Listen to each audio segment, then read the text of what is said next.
Welcome, ladies and gentlemen, to episode 45 of the best sports show out, Highly Opinionated. I'm your co-host, Josh. Ladies and gentlemen, the best co-host in the game. What's up, JG? What up, Josh? What up, Ross? How we doing, man? We good, bro. How are you, man? Everything good? I'm good, man. Great 4th of July weekend. Got to catch up with some old friends and family and all that, so can't complain about that. Weather was, perfect for the 4th of July. Normally it's like stormy or like it's too damn hot outside, but it was right on the money. So like I had me a good weekend. I hope the same for y'all. Chef boy, John. Yeah, I got pictures. The brother was on the grill. He was whipping the food up nice for everybody. You feel? You don't want to tell nobody about that? I'm telling nobody about that. No, man, we had some good food on the grill. I mean, I gotta give a shout out to my man too for helping me out on the grill because I was running around making sure everybody was good. All the utensils were out. All my people that came through, just trying to be a good host. So my homie helped me out on the grill, make sure everything was good with the food. Shout out to him. It was a really great day. So can't complain about that. Good, bro. I'm glad you had a good 4th of July. Hopefully, we're the last people to wish everyone a happy 4th of July and Independence Day for the USA, man. Great day. Celebrate with friends and family. So definitely, man. Definitely glad you had a good time, bro. Ladies and gentlemen, the best producer, the best editor, the best guy here on Highly Opinionated. What's up, Ross? How you doing, bro? I'm good. How you feeling? I'm good, man. How are you? I'm good. Can't complain. I just want to second everything JG said on my end. Just had a nice 4th of July. See some fireworks. Can't complain about the weather. It's a little hot today, but they let us live on the weekend. Yeah. I'd rather have hot weekdays than hot weekends. You feel me? So I guess we got, take the good with the bad. You feel me? So just both of you guys, man. I'm just thankful for the both of you. I just want to give both of you guys, your flowers real quick. JG, co-host Ross, Mr. Everything here on the show, man. This show would be nothing without you guys. So you guys are with help make the engine of this show along with Dylan and Tim and myself. So just thank you guys. Keep doing what you're doing, and let's take Highly Opinionated where it need to be. Yeah, I appreciate that, man. No doubt, bro. Absolutely. Ladies and gentlemen, I want to thank you guys for watching episode 44, last week's show, Highly Opinionated. Appreciate you for tuning in to this week's show of Highly Opinionated. Ross, let them know where they can follow us at on our socials. Yes, sir. Y'all can follow us on Instagram at Highly Opinionated __. Follow us on TikTok at Highly Opinionated _SS. And follow us on Twitter or X at Highly O _SS. You're already on the YouTube, so make sure you like, subscribe, leave a comment, and we'll comment back. Absolutely. We look forward to all the engagements, like I say, every episode. Ladies and gentlemen, along with JG, Ross, Dylan, Tim, guys who make the show, myself, you feel me? You guys are really what makes the show. The viewership, the comments, the likes, the subscribes, the messages, everything. Like, we appreciate it all. We try to get everyone on here in the time that they want to. Not every time a guest can line up, but we just want everybody to win. So we look forward to having everyone on. So we're just thankful for you guys, thankful for the engagement, thankful for everything. And we are nothing without the fans of Highly Opinionated. So thank you. I can't thank you guys enough. JG, you ready to get episode 45 started? Yes, sir, bro. Let's get to it. Let's get to it, man. Let's start off with NFL news. Let's start off with Daren Waller. Last time we heard of Daren Waller, he had an inspiring rap career. He was trying to go from the football field to become a music star. No laughs, people, no laughs. So he realized that music might not be his true passion right now. He's decided to unretire. You feel me? Coming back to the NFL. And Daren Waller, he was on the New York Giants. The New York Giants have traded Daren Waller to the Miami Dolphins. Also, both teams have swapped late round picks in the draft. The Miami Dolphins traded Jonnu Smith to the Pittsburgh Steelers last week, so they were in need of a tight end. What are your feelings on Daren Waller? Do you think he still can play? And can he help the Miami Dolphins get over that hump of not only making the playoffs, but finally beating a good team to, in the regular season to get to the playoffs? No, absolutely not. One, I'm shocked that Daren Waller came out of retirement. Not even because of the whole music thing. Do what you love, man. Like, you feel like you can do it, go for it. I'm not gonna make fun of the guy for chasing his dreams or whatever. But even when Daren Waller was playing football, he was not able to stay. He's not able to stay on the field. He's been religiously injured every season. I can't remember the last time he's had a full season, whether it's due to personal issues off the field or just flat out injuries on the field. I can't remember the last time Daren Waller had a full season. He's very injury prone. He's not the most reliable tight end. He's talented when he's out there. So I understand trying to fulfill the need since you traded away Johnny Smith to the Steelers. But I thought the Dolphins would have gone after the likes of Mark Andrews from the Baltimore Ravens to try to fill that spot, honestly, or even another tight end out there. Daren Waller, this is a surprise for me. For him, first off, I'm retiring, but two, the Giants being able to trade him to the Dolphins, because that he still has some trade value. Because again, when he's on the field, he has been a decent tight end through his career, but he's very unreliable and he's very injury prone. So I don't know how this helps the Dolphins, if at all. If anything, it could possibly make them worse. And again, I'm not trying to take a shot at Daren Waller here. I'm just going off of what I know from football history involving him. I'm not sure how he moves the needle for the Dolphins at all. So you asked a great question. When was the last time Daren Waller played a full healthy season? Last time was 2020. He had 107 catches, almost 1,200 yards and 9 touchdowns. That was statistically his best season with receptions. 20 was 2023. He played 12 games. He had 52 catches, 552 yards, and 1 touchdown. Now, to be fair, he played for the Giants in 2023. Obviously, their quarterback play at that time was not, I won't even say the best. It wasn't even good. And I'm being nice by saying it wasn't good. So, do I think Daren Waller can help the Miami Dolphins get over the hump? No. But do I think he can help the offense? Absolutely. Daren Waller, when on the field, is a hell of a player. He's a hell of a specimen. John Gruden said that he was the best offensive player he's ever coached. John Gruden has coached some great offensive players when he was the head coach with the Las Vegas Raiders. So I'm a Daren Waller fan. I thought he was a top 3 to 5. I got to remember who was in the league when he was dominating. But during his time, he was a top 5 tight end in the league. Obviously, you had Kelsey, you had Kittle. I know Mark Andrews was up there. I thought he was right there in that Mark Andrews clone. Maybe you thought he was the third best tight end behind Kittle and Kelsey. So I think Daren Waller can definitely help them along, because what Miami has, they have speed on the outside. So the middle of the field should be somewhat open for a fast, quick wide receiver / tight end figure like a Daren Waller. The offensive line needs to stay healthy for Miami so they can get the best out of Tua Tagovailoa. But if they can do that, I like the move of them adding Daren Waller to the team.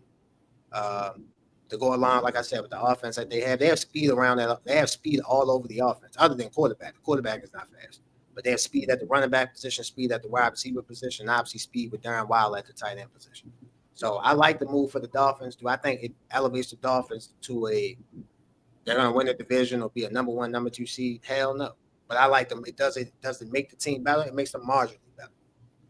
I don't think it matters, because you don't know if the quarterback's gonna be able to stay healthy. You talk about the offensive line staying healthy. Can the quarterback stay healthy? That's true. That's definitely true. Miami, they lost Teron Armstead.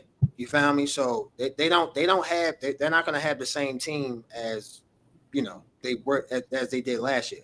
And last year we felt like they underachieved. You found me. So I'm actually looking at their starting lineup. Projected starting lineup is Patrick Paul at the left tackle position, James Daniels at the left guard, Aaron Brewer at center, Jonah Salvina at the right guard position, and Austin Jackson at the right tackle position. So the offensive line is no entrenched starter. Maybe James Daniels from his time in Chicago. He was a good player in Chicago, but the rest of them, they have to prove how good they are. They don't have a veteran. The only veteran leader on that line to me is James Daniels. So they have a wait and see offensive line. What I mean by wait and see is we have to wait and see how they play so they can prove whether they can protect Tua or they can't protect Tua. I just don't think Miami's going to take a step back. They've already traded away or lost their best players in free agency or traded them away. We just saw Jalen Ramsey get traded to the Steelers for an older, slower Minka Fitzpatrick. Although still really good, he's not the same Minka that they drafted when he first got there, obviously. So I just don't see any light at the end of the tunnel for Miami this season. I think this is going to be a wash. I think Tyreek Hill probably is going to ask for a trade, mid-season or something like that. Maybe he gets traded by the deadline. I just don't see how Daren Waller even begins to help this team. And then again, I just don't know if I don't believe Tua at this point can stay healthy for a full year. I pray that he does, and I pray to God that it's not another concussion. First of all, all praise to on that. But I just don't know if he can stay healthy. I mean, we're looking at Zach Wilson as possibly your backup going in there to throw the football. And look, we've seen quarterbacks leave situations and get better, but Zach Wilson was just so bad in New York. You worried about that man's like livelihood, genuine livelihood, but just about how bad it was in New York. So how much better he's gotten since then, who knows? But there's too many question marks for Miami, and not enough for me to begin to have faith in them. Yeah. Miami definitely is one of those teams this year that we have to wait and see. Quarterback room includes Tua Tagovailoa. Zach Wilson is the second string, and don't forget they drafted Quinn Ewers out of the University of Texas in the 3rd round. I would not be surprised if he eventually becomes the second string quarterback and takes that spot from Zach Wilson. Might not be this year, but I would expect that to happen within the next year. I would expect that to happen within the next 2 to 3 years. Let's move on to the Pittsburgh Steelers. The Pittsburgh Steelers and GM Omar Khan have agreed to a contract extension. Pittsburgh Steelers have had quite the offseason. Obviously went out, traded for DK Metcalf, traded George Pickens away, traded Minkah Fitzpatrick away, as you said in our last topic with the Miami Dolphins. They traded for Jalen Ramsey. They signed Darius Slay. They drafted Derek Harmon, now the defensive tackle out of Oregon in the 1st round. They did draft a quarterback in the draft. Wasn't a quarterback that most of us thought. They drafted Will Howard late in the NFL draft. And obviously, for that big master plan, they went out and signed Aaron Rodgers to play quarterback this year for them. Omar Khan, I mean, he got a 3-year extension. I'm not happy about it. I'm not sad about it. Like, I mean, the Steelers have made the playoffs past few seasons. So, I mean, yeah, by that token, should he got a contract extension? Yeah. I mean, he's in line to get that. But the Steelers are not in the business of just trying to make the playoffs. They're in the business of trying to win. So if you're looking at it from that point, then no, Omar Khan has underachieved. But that's not all Omar Khan's fault. They don't have the biggest position that they need solidified, which is the quarterback position. Obviously, they went after they drafted Kenny Pickett. That didn't work out. They tried the Justin Fields, Russell Wilson angle. That didn't work. And now, you feel me, they're trying to Aaron Rodgers angle. So for me, until they get that quarterback position right, the Steelers are kind of like in this box over here, where as though, yeah, I can judge you, but I can't judge you until you get a quarterback that I know that's going to be the quarterback of your team. They don't even have. There's 2 types of quarterbacks to me: quarterback of a franchise and a franchise quarterback. Let me say that again: quarterback of a franchise. Sam Darnold is a quarterback of a franchise. Lamar Jackson is a franchise quarterback. You see the difference? You feel me? They don't even have a quarterback of a franchise. You get what I'm saying? Forget a franchise quarterback. They don't even have a quarterback of a franchise. So until they get that, it's kind of hard to judge the Pittsburgh Steelers. But again, for the most part, Omar Khan is drafted somewhat well. He's built the team up in almost every area but quarterback. And I mean, you said it right there. Like over the years, Pittsburgh has always been good at drafting a wide receiver, drafting a running back, and drafting a defense. That's who they've been, like, as long as I can remember. But this is like the first time that I've seen such like failure at evaluating a succession plan at quarterback. You have an aging star in Ben Roethlisberger. You know his time's running out. He retired, I think, later than he should have, based on how he looked at it in his final 2 seasons. And you still have not been able to figure out who the next guy is. Like you said, you drafted Kenny Pickett. That was a failure. Mason Rudolph before Kenny Pickett was supposed to be the answer. That was a failure. Now, even though he's back. And, yeah, we saw what happened this past draft. You know, I feel the way I feel about it. You feel the way you do. Everyone else does. But I don't think I can sit here with a straight face and say that the answer down the line for the future is Will Howard. I just don't really see it. I didn't see it when he was at Ohio State. I thought he was the beneficiary of superstars in every direction he looked at. Just all you got to do is just don't screw it up. Just give him the football. But I don't see him becoming the future of the franchise. Again, he could be, like you say, a quarterback of a franchise versus a franchise quarterback. Maybe that could be Will Howard. That's kind of how I see Quinn Ewers. But the GM, Mr. Omar Khan, correct? Yes, Omar Khan. Yes. So he's done a decent job at the things that I mentioned. Like, Pittsburgh always going to have a nasty defense. You can win a lot of games with a great defense. You've been able to to maintain a good running game. You keep the coach in Mike Tomlin. God knows what he's doing. He's won the Super Bowl twice. it's just they got to figure out quarterback because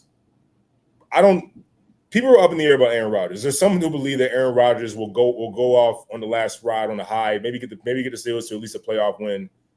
Some people are going so far as say he'll take them to the Super Bowl. I'm not jumping on that wagon. I'm on the side of I think this will be a 500 team at best, maybe nominate at best. Go ahead, Josh. Can I ask you a question? I'm sorry for cutting you off. Good. Who in the hell said the Steelers are going to the Super Bowl? Delusional Steelers fans. Okay, gotcha. I want to make that clear. There's no one on TV that has some sense. These are delusional Steelers fans that I may come across here and there. But this is not the long-term answer. And you just don't know with Aaron Rodgers. He's so non-committal. He's so nonchalant about everything. One week he says, "Yeah, this will be the last ride," and then when the season's over, he's like, "I'll take some time and figure it out," and then come back in training camp maybe 2 weeks before week 1 or something like that. If I'm the Steelers, I can't commit to that. I mean, again, I don't know why they didn't draft one of these top 4 quarterbacks. Not even Shedeur Sanders, but not even a Jalen Milroe. Like you had a chance to get him, you didn't take him. So I don't get what their thought process was. I think because again, this is such a quarterback-driven league in the NFL. You got to have a guy at that position to win. It's just you can have a tremendous defense, but you can also waste that defense if your offense isn't giving you anything. So we'll see what Aaron Rodgers has for us. Again, I'm not counting out the Steelers. I'll never do that because I know who they are.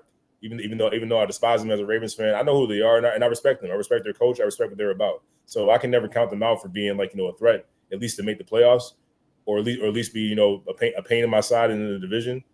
But we can't sit here and take the Steelers like all that serious with what they've had recently at quarterback. Again, if Omar Khan can figure out the quarterback position, I understand giving him this extension, but he's just been skating by, as has Mike Tomlin, if I'm being honest. Yeah, no, you're right. I mean, again, they don't have we basically saying the same thing. They don't have the quarterback position right. It's kind of hard to judge them. Everything else looks good. I will say this. I like to give this angle for the Steelers, or this thought process out here. The reason why I don't think the Steelers drafted a quarterback and high in the draft is because they didn't love any of the quarterbacks, which is fine. They have the right not to love. We all love different people, different folks for different reasons, so that's fine. But they didn't love a quarterback. And let's go back to the end. Let's go back to the way they ended their season last year. They got ran over. They got ran over by the Baltimore Ravens in the playoffs. They got ran over by the Philadelphia Eagles. They got ran over towards the end of the season. So, that wasn't Steeler football. Steeler football is being physical in the line of scrimmage, being physical on defense, and they weren't that. I made the joke. I was out with my girlfriend watching their playoff game, the Steelers at the Ravens, and I said, man, the Ravens scored 7-0, and I told her, man, it's time to go. She started laughing. I said, it ain't nothing funny. If I'm watching the Steelers offense, it's offensive to watch. It's like, I tweeted that. You feel me? So, you feel me? So I get it. If their offense was bad towards the end and their defense wasn't physical. So for me, like I said, they got to get the quarterback position right. But more importantly, I think they got to get that physicality back. In order for them to win in the AFC, they're going to have to be physical. They're going to have to be out physical. They're going to have to out physical teams in the line of scrimmages and in different situations. So they weren't Steelers with that physicality like they were in previous years last season. They need to get that up. If they get that up, then they can definitely they made the playoffs last year. Why couldn't they make the playoffs this year? Now I'm not picking the Steelers to go to the Super Bowl. When we come back from our vacation, obviously we'll start getting predictions and all that out. But I'm not picking the Steelers to go to the Super Bowl because I learned my lesson last year by picking the Jets with an Aaron Rodgers led team. But I do think the Steelers could definitely make the playoffs for sure, no doubt about that. They made it with Mason Rudolph and Russell Wilson and Justin Fields. Aaron Rodgers is a first ballot Hall of Famer. If they protect right and he can still sling it, they definitely can make the playoffs. I'm just looking at the defense that you talk about. It looks good on paper. You got a lot of skilled former All-Pro guys in Slay, Ramsey, Deshaun Elliott. They have a lot of faith in him apparently. To play safety to take over for Minka Fitzpatrick. But I'm looking at the defensive line. Who's going to step up and take that leadership role that Cam Hayward has had for so long? That he still has, but we see that he's starting to slow down and he's getting older. So someone has to step up and be that next Cam Hayward on that defensive line. TJ Watt. Look, say what you want about what's been going on. I really don't believe that that it's as stable as you think it is. I think it's a real possibility that TJ Watt is now. Look, is it likely? No, I think it's very unlikely that he leaves Pittsburgh. Let me establish that. All I'm saying is that we can't ignore what's been going on. This is your best player on your defensive side of the ball by far. He's yet to be paid. You know he deserves to be paid. And you know that he's single-handedly won you games, quite frankly, the past few years. Like, I watched it happen. TJ Watt would get scoop and score touchdowns. That'd be the points for the game for the Steelers to win the game because of him. So, or the offense might chip in with like a field goal, but it's TJ Watt 7, offense 3. You know what I mean? So I've seen him actually win games. Josh, I'm not lying to you, bro. Like, I watched. No, you're not lying. You're not lying. I've seen TJ Watt score 7 points on his own, and the damn Pittsburgh offense itself barely gets 6 points. That's how they've been winning. So that man deserves some quarterback money, quite frankly. Whatever money you're paying to the quarterback, give it to TJ Watt. That's how much that's how great of a player he's been and what he deserves. So the fact that he hasn't been signed to this point, I just think is just kind of puzzling to me. And people have been throwing out their little like trade scenario packages. All I'm saying is that I don't think we can ignore it at this point. Before it was laughable, then it was like, oh, okay, maybe a little something. Now I truly believe there's a little bit of smoke here. I'm not quite ready to say there's some fire, but I see a little bit of smoke. That's all I'm saying. Yeah. You also see a little bit of smoke if you walk out of a smoke shop too. I get you, but it's nothing. Right. I'm not worrying about it. Not worrying about it at all. Right. TJ Watt will be on the field on that first Sunday in September. He's gonna be in East Rutherford, New Jersey. He's gonna be at MetLife Stadium when the Steelers play at the Jets. I guarantee it. Ladies and gentlemen, I guarantee it. Bet money on it. TJ Watt will be in that stadium with a jersey. He won't be there sitting there. He will be playing for the Pittsburgh Steelers. Not worried about it at all. Not one iota. Not worrying about him playing at all. I think the Steelers have more bigger concerns than TJ Watt. What I mean by that is make sure the team is right, make sure that mental is right, make sure that physicality is right. TJ Watt is going to be on the team. I'm not worried about that at all. The team ain't right without TJ Watt. I understand that. He's the best player on the team. I get that. I'm not worried about him not being there because I expect him to be there. Steelers are going to pay him. I expect that. Yo, let me just say this. Michael Parsons and TJ Watt are in the same situation. Michael Parsons is handling a different way. TJ Watt is handling his way. Bro, let me tell you what this is called a stalemate. TJ Watt doesn't want to get paid first. I'm going to tell you why. Because Michael Parsons' deal is going to be bigger than his. Of course. Michael Parsons doesn't want to get paid first because TJ Watt's deal was going to be bigger than his. But guess what's going to happen? It's this thing in life that you can't run away from. It's called TIME, time, right? So the Steelers and the Cowboys are not going to keep – you can play this game now in July because there's no games being played. You can't play this in September when you got guys in the locker room like, where's our best player? Oh, man, you know what? We taking our time to pay him. No, you can't do that.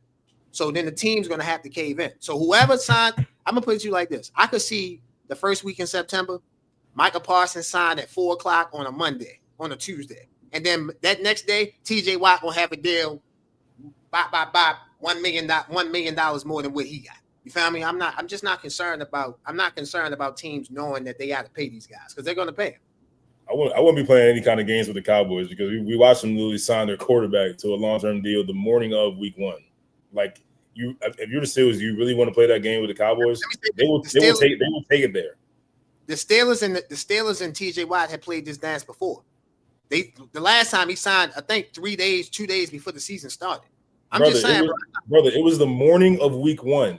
They were literally going on the field to warm up when Dak Prescott finally signed his deal. No. I know that. And you talking about last year with the Browns. I get that. I'm talking about with TJ Watt. He had a contract extension with the Steelers before. He waited.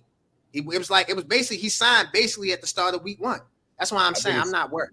I think it's different from like starting like getting ready at week 1 and literally on freaking game day of game 1 is different to me. I just don't know this. I don't know the Steelers are going to do that. I think the Cowboys will do that if it goes there. He's not getting ready week 1. He's getting ready now. He's just not getting ready with the team. You know how this works, yo. Come on, yo, stop. You know how this works. When Lamar Jackson had this problem with the Ravens, he wasn't not doing nothing. He was doing stuff. He just wasn't doing stuff with the team. TJ Watt, same situation.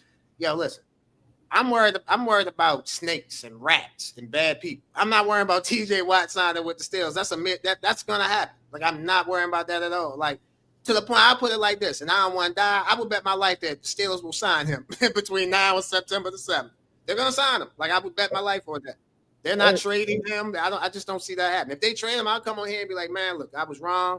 I was a fool, whatever. I just don't see that happen. Like they understand he's the best defensive player. Bro, they went out and signed a 41, 42-year-old quarterback. Like, they understand they have to win now. TJ Watt is the best player.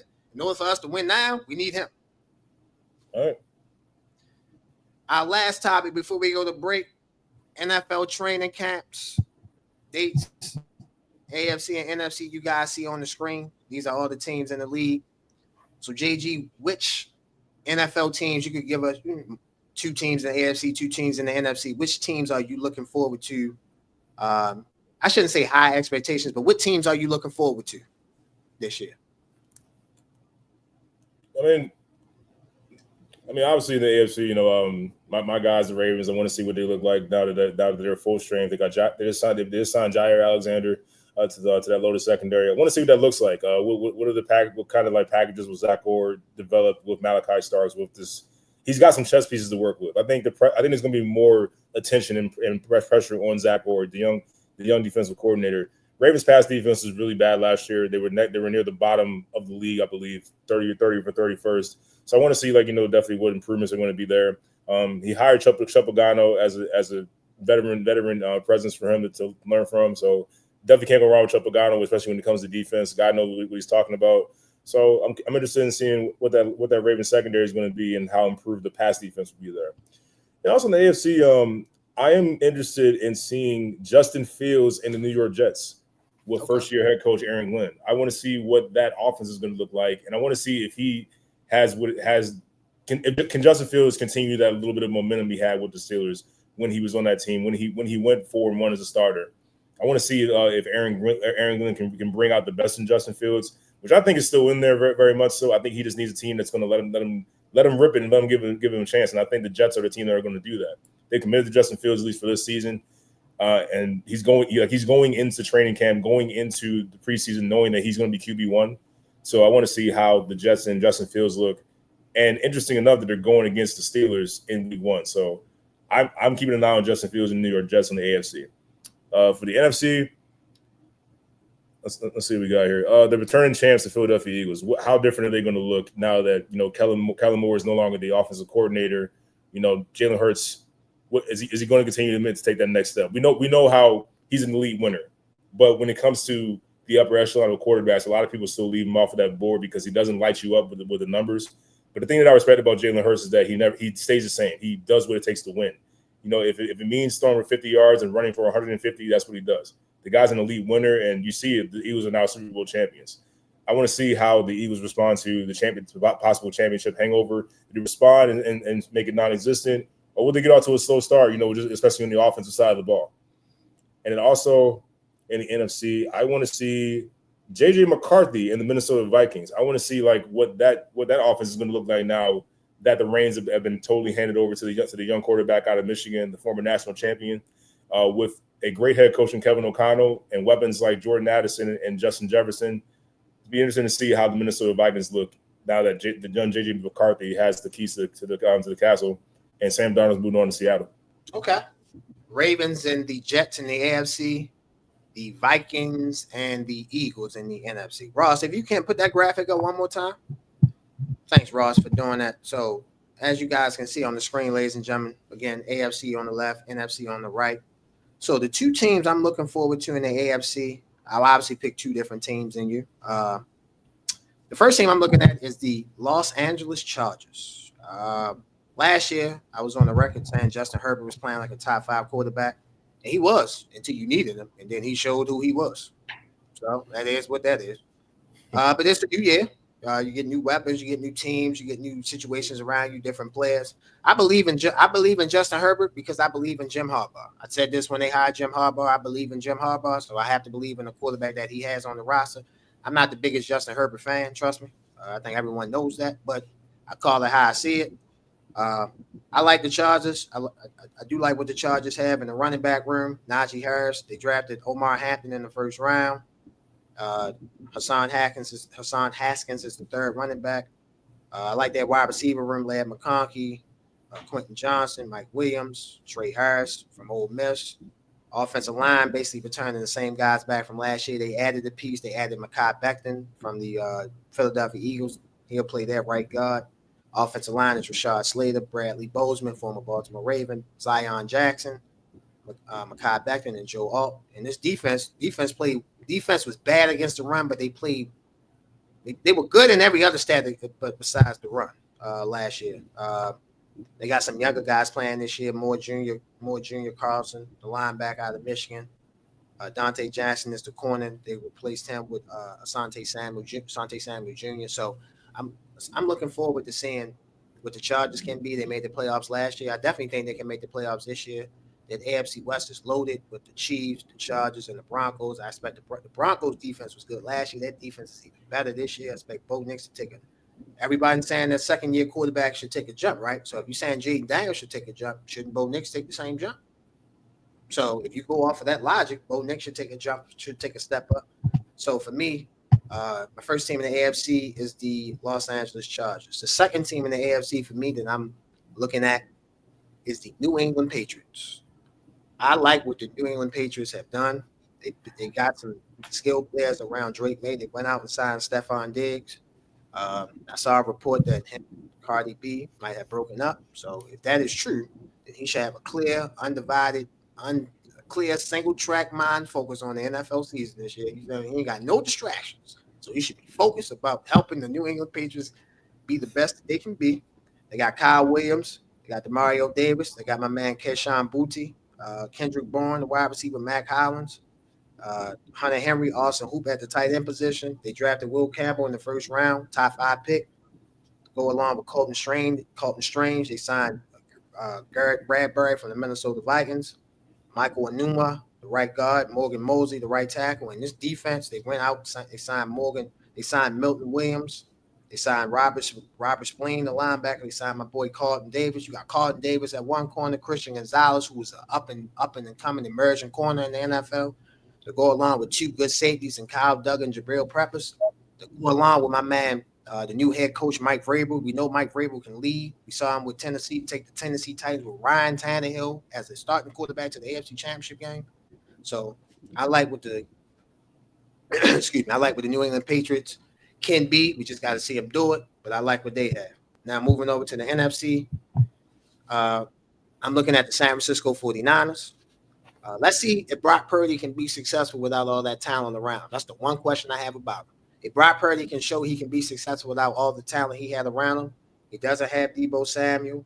The offensive line they gave him some money, so they're gonna have to find hidden gems with the offensive line. The only solidified starter they have on the offensive line is Trenton Williams. Now we know their defense is great.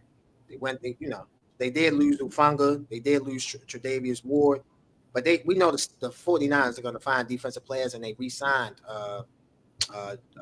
their old defensive coordinator, Robert Saleh, the former Jets coach. He's back to being their defensive coordinator. So I'm looking to see what the San Francisco 49ers can do, and I'm looking to see again what can Brock Purdy do without having all the talent. We're going to find out, is he a top 10 quarterback? We're going to find that out. Now, by accomplishments, he is. But by gameplay, I don't think he is. We're going to find out if he is by what the adjustments they made on the roster, see if San Francisco can contend. Last year, they had injuries, so I don't count that against them. Let's see where they are this year if they're a fully healthy team. And the last team I'm looking at, my second and last team in the NFC is in that same division. I'm looking at the Arizona Cardinals, man. I think Kyler Murray and Marvin Harrison Jr. take a step forward. Offensive line should be intact basically from last year. Paris Johnson Jr., Evan Brown, for Holton, Isaiah Adams, Jonah Williams. I like their defense. They went out, Walter Newell, Josh Sweat, they signed in free agency. They went out and actually got corners that I know. They went out and got my man. Will Johnson is still with the draft. He was drafted in the second round. I do not understand how Will Johnson was drafted in the second round. Will Johnson would have been a top 5 pick 2 years ago if he came out when the year Michigan won the championship. So they said he had injury history, something like that. Fine. I think Will Johnson can play. He will help out the Cardinals. To me, this Cardinals season is about 3 men. The head coach, can you lead men? Kyler Murray and Marvin Harrison. I need Kyler Murray and Marvin Harrison to get on that same page. If they can get on that same page, Arizona can make the playoffs, bro. They got everything you need. I want to believe in Kyler Murray, but I can't. I got to see it. Skill set is there. It's not that he can't play. The skill set is there. It's not that. It's just like the moments where you got to have it and you need him. Kyler Murray just hasn't been there, and I got to see more of that if Arizona's going to make the playoffs. Side note with Stephon Diggs, I'm hearing like in conflicting reports. One they broke up. The other is Cardi B's pregnant with Stephon's baby. So I don't know what the hell going on out there, but I just hope Stephon Diggs is ready to go because I like your pick with the New England Patriots. I think they got a real shot at making some noises. Hopefully, I don't know. I don't know if I'm quite there with them making the playoffs, but I think they'll be much improved from last year. I think Drake May, you'll see a lot more of why he was drafted so high as he was. I think he's going to have a really good season. No, I get you. By the way, Arizona coach is Jonathan Gannon, former defensive coordinator. He needs to get that defense right, and he needs to be a leader of men for Kyler Murray and Marvin Harrison. I get it with Kyler Murray. He's in that wait and see. He has to show it for people to believe it, kind of back what happened in the NBA with Oklahoma City. They were the number one seed for 2 years, but we had to wait to see them do it. Now people will believe that next year they can, win the championship or do whatever people think they'll do.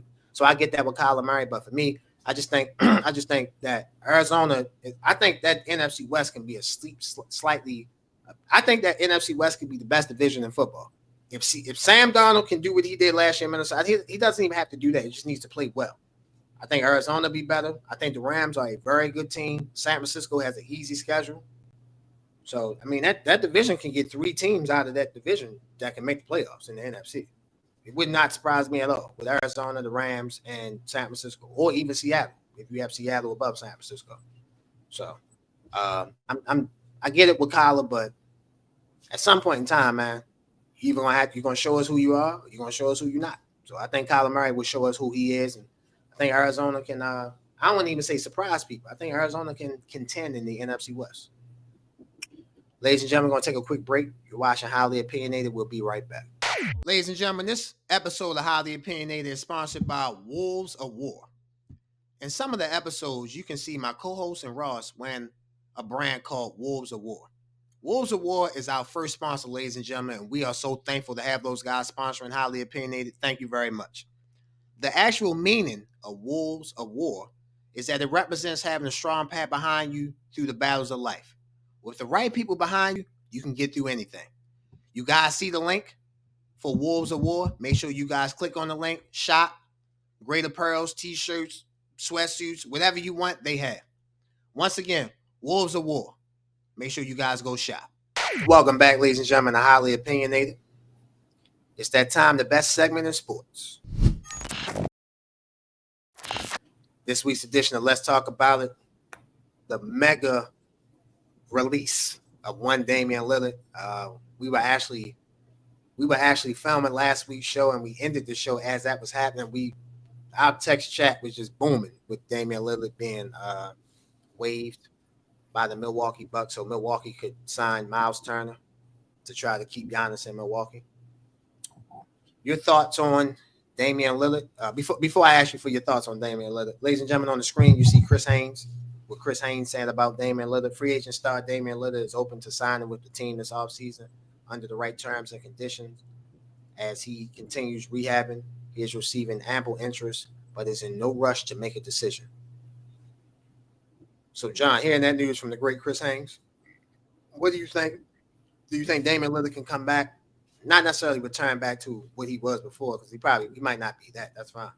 But can he come back and help a team get over the hump and win the championship? And what teams do you think should be interested? What teams do you think should be interested in him, and what teams do you think he should be interested in? Yeah, Damian Lillard can actually absolutely help a team contend for a championship. I think he's going to come back motivated. I think he's going to come back absolutely pissed off, and the league should be mindful of that because this guy is a Hall of Famer at the point guard position. He's one of the best scorers you've ever seen. He's one of the few players whose range rivals that of Steph Curry. And I say very, very few. Like, he has that capability. He went down with an unfortunate injury in the Achilles. But I'm here to tell you, if I'm the LA Lakers, if I'm the Boston Celtics, if I am the Golden State Warriors, I'm making a call to Damian Lillard to try to get him in my locker room. And the Lakers better be first, because here's my thing. Austin Reeves has turned down a deal that the Lakers offered him. He wants more money. He wants to bet on himself and get more money in the offseason. Austin Reeves, you are a nice player. Very, at times you've been very good. We can't. 2 years in a row in the playoffs, we've been looking for you. I ain't got to worry about that with Damian Lillard. I know where to find him when playoff time come around, especially when it's clutch time. Yeah, get that man the ball. We're gonna be all right. Pair that with Luka, LeBron, that could be scary. On the Boston Celtics, Dame with Jaylen Brown and Tatum. Damian Lillard isn't exactly a prime defender like Drew Holiday was, but he ain't got to be that good of a defender. He got guys next to him, behind him that can take care of that for him. All you got to do is score. I think that instantly puts Boston back at the number one threat in the Eastern Conference to go back to the finals. I think that instantly takes them back. Golden State Warriors, you got to max out whatever you have left with Steph Curry. He's doing whatever he can to extend this window. If you can get him a guy like Dame with Jimmy Butler to kind of take care of that mid range and that mid post area, have Dame Lillard with Steph Curry. You got two of the best shooters with the deepest range in the NBA in the same backcourt. Yeah, that could be a problem in the Western Conference as well. So those are the top three teams that I'm thinking about when it comes to you can give Damian Lillard a year. He'll come back and beat Dame. I'm very confident that he'll be that. This isn't a guy whose offense is predicated on his athletic ability, being explosive and getting to the rim and all that. This is a guy that is a very good shooter and a primetime scorer. He can instantly help a bundle of teams in the NBA to make a jump and possibly for a championship run. These are just the first few teams that I'm thinking of at the top of my head. The Lakers, the Boston Celtics, and the Golden State Warriors should make a call to Damian Lillard. The Celtics.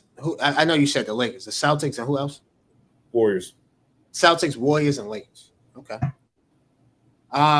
Two of those teams I actually agree on. One of them I have no idea why he would go to. Can you think what team that is?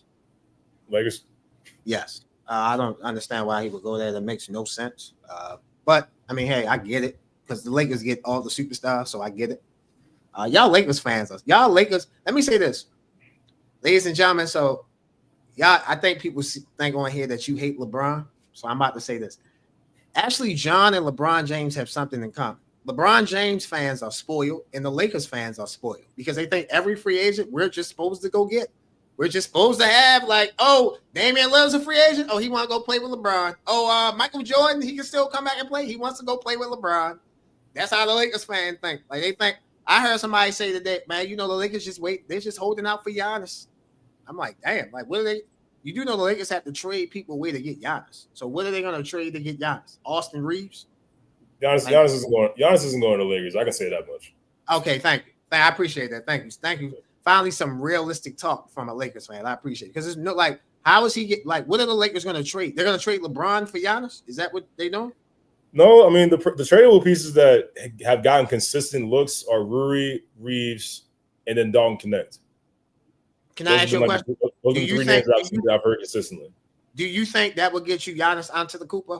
No, unless Milwaukee's dumb enough to do it, and they're just punting on next season, which we've seen GM. We just saw with the Phoenix GM did with Kevin Durant. So stupidity is not out of the question in the NBA. By the way, we're going on vacation after this episode. I'm going to an island. They got Scooby snacks lined up waiting for me. I promise you. They saw the show. And they got them lined up waiting for me. So I can't wait. I'm gonna hurry up and get finished this so I can get to them Scooby snacks, bro. Because goddamn, I'm still tripping off of that. That's crazy. But so getting back to Damian Lillard. So I like Damian Lillard. Just because I don't think he's better than Steph Curry or Kyrie Irving, that does not mean I don't like Damian Lillard. Because there's some people out here, you don't like Dame. I like Dame. I just think he's not better than Steph, and he's not better than Kyrie. Now, anybody else you want to mention? If you want to say he better than Russ, okay. You want to say he better than John Wall? Oh, I mean, yeah, of course. I'm talking about per point guards. Of course, some people put James Harden as a point. I put James Harden as a 2, but if you want to put him as a point, he's not better than James Harden either. But if you look at James Harden as a 2 guard, which the way I look at James, I think that Dame is the third best point guard behind Steph and Kyrie. Well, Steph Curry number 1, Kyrie number 2. So I like Damian Lillard. Do I think he can help a championship team? You damn right. He'll be motivated, like you said. He'll be hungry. And the greatest thing happened to him is that he got cut from Milwaukee. He can still get his money. He can sign for the veterans minimum with the team. He can landscape the NBA like Chris Haynes said in that report.